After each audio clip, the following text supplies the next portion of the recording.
Hi friends, అందరూ బాగున్నారా? నేను ఈరోజు పొటాటో జ్యూస్ చేస్తున్నాను. ఈ పొటాటోని ఈ విధంగా చేరుకునేసి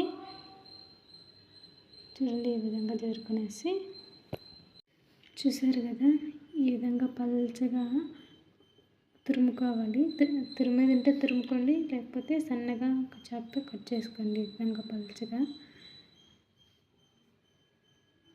చూసారు కదా, ఈ విధంగా చేసుకోండి.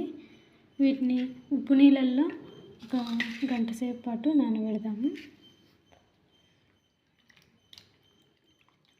ఉప్పు నీళ్ళు నేను నానబెట్టాను, ఇవి కూడా అందులో వేసేద్దాం.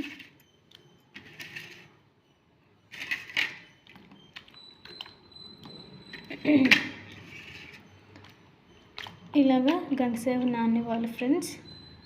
గంట సేపటి తర్వాత ఇలా నానబెట్టుకున్నాం కదా, ఇవన్నిటిని పల్చగా ఆరబెట్టుకోవాలి. ఒక 10 minutes పాటు ఇలా పెద్ద గిన్నె తీసుకొని ఈ విధంగా చూసారు కదా, ఈ విధంగా పల్చగా పెట్టేసుకోవాలి.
కాటన్ బట్టలో కానీ ఆరబెట్టుకున్నారంటే తొందరగా ఇవి నీళ్ళు అనేవి ఉడికిపోతాయి. అప్పుడు తొందరగా చేసేసుకోవచ్చు. చిప్స్ చాలా బాగా వస్తాయి. బేకరీలో అలాగుంటాయి కదా, అలా ఆ విధంగా చేసుకోవచ్చు. కరకర అంటే వస్తాయి చిప్స్. ప్యాన్ తీసుకొని కొద్దిగా నూనె పోసి, నూనె బాగా వేడెక్కాక కట్ చేసుకొని లేదా తురుముకొని పెట్టుకున్న పలుచటి చిప్స్ని మనం నూనెలో వేసుకోవాలి. బాగా దాన్ని ఎర్రగా రంగులోకి వచ్చే విధంగా దాంట్లో బాగా కలుపుకోవాలి చిప్స్ని. అప్పుడే మనకు కరకర అంటూ వస్తాయి, మెత్తగా రాకుండా. తినడానికైతే సూపర్గా ఉంటాయి ఫ్రెండ్స్. చూడండి, కొంచెం కలర్ చేంజ్ అయ్యాయి కదా, ఈ విధంగా వచ్చే వరకు బాగా ఇలాగా కలుపుకుంటూ ఉండాలి.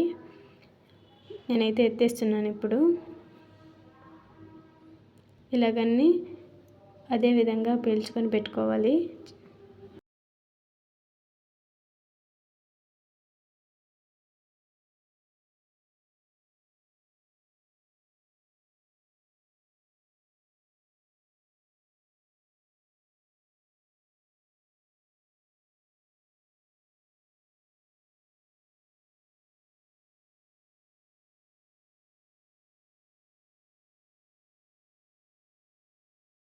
ఇప్పుడు మనం బాగా పేల్చేసుకున్నాం కదా అన్నీ. దీంట్లో మనము ముందుగానే ఉప్పులో నానబెట్టేసుకున్నాం కాబట్టి అవి ఉప్పుగానే ఉంటాయి. ఇప్పుడు కొంచెం కారం వేసుకొని, ఒక కూరగిన్నె లాంటివి తీసుకొని అందులో వేసుకొని కొంచెం కారం వేసుకొని బాగా కలుపుకుంటే చిప్స్ రెడీ అయిపోతాయి. చూసారు కదా, ఈ విధంగా కలుపుకోవాలి కారం వేసుకొని. తినడానికి అయితే సూపర్గా ఉంటాయి ఫ్రెండ్స్. మనం ఇంట్లోనే తయారు చేసుకోవచ్చు.